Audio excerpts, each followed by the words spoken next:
Oke, simpulan lagi ya, simpulan yang paling tepat dari teks di atas. Berarti kita baca dulu keseluruhan untuk menemukan ide pokok tiap paragrafnya. Oke, kemajuan ilmu pengetahuan sering dianggap sebagai bukti keunggulan peradaban manusia.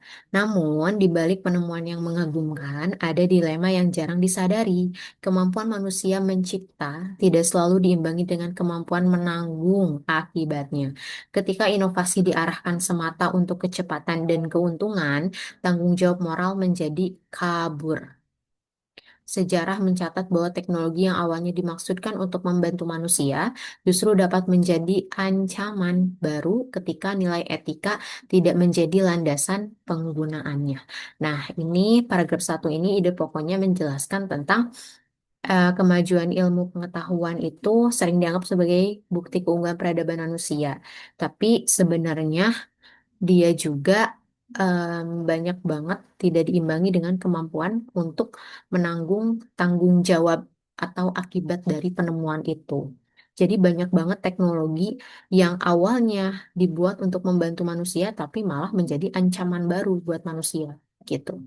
Kemudian paragraf 2, lebih dari sekedar alat, ilmu pengetahuan merupakan cara manusia memahami dunia dan dirinya sendiri. Ia seharusnya menumbuhkan kesadaran kritis bukan sekedar memperluas kemampuan menguasai. Jika pengetahuan hanya dikejar demi kepentingan praktis tanpa mempertanyakan arah dan dampaknya, maka manusia beresiko menjadi korban dari ciptaannya sendiri. Penguasaan tanpa kebijaksanaan akan melahirkan paradoks. Semakin pintar manusia, semakin besar pula kemungkinan ia merusak dirinya. Nah, jadi paragraf 2 ini menjelaskan lebih lanjut bahwa ilmu pengetahuan itu bukan sekedar alat, tapi cara manusia memahami dunia dan dirinya sendiri. Kalau misalnya tidak diimbangi dengan kesadaran kritis, maka manusia itu akan menciptakan ancaman untuk diri dia sendiri dan untuk merusak diri dia sendiri. Gitu. Kayak misalnya sekarang banyak banget pabrik-pabrik, dibangun pabrik-pabrik, tapi tidak memperhatikan terhadap ekosistem lingkungannya, polusinya, terus juga pencemaran air, pencemaran lingkungannya tidak diperhatikan oleh perusahaan. Niatnya baik menambah pabrik-pabrik baru supaya banyak produksian dan juga membuka lapangan pekerjaan. Tapi kan dampak dari pabrik itu ada polusi, ada pencemaran.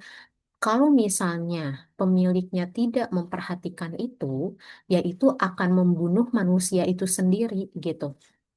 Apalagi kalau misalnya tidak ada keselamatan kerja dan lain sebagainya, itu justru akan membunuh manusia itu sendiri. Tidak ada keamanan untuk manusia itu sendiri. Gitu.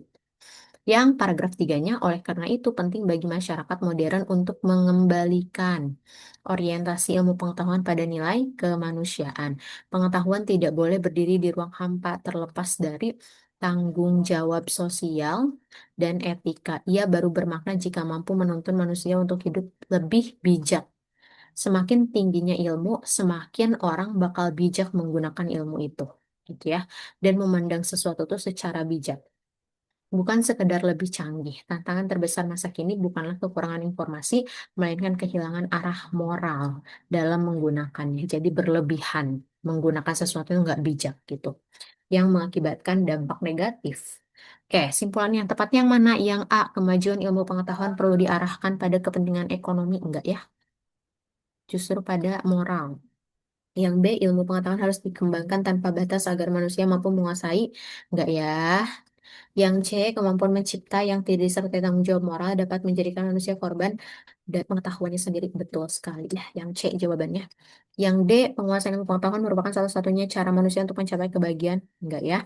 Yang E, tantangan utama peradaban modern adalah keterbatasan manusia dalam mengembangkan pengetahuan secara ilmiah dan rasional. Tidak juga ya, justru semakin berkembangnya em, peradaban modern, nggak ada keterbatasan untuk manusia mengembangkan pengetahuan, justru semakin melebar ya si kesempatan itu. Jadi jawaban yang paling tepatnya adalah yang C. Oke, sampai bertemu di pembahasan selanjutnya.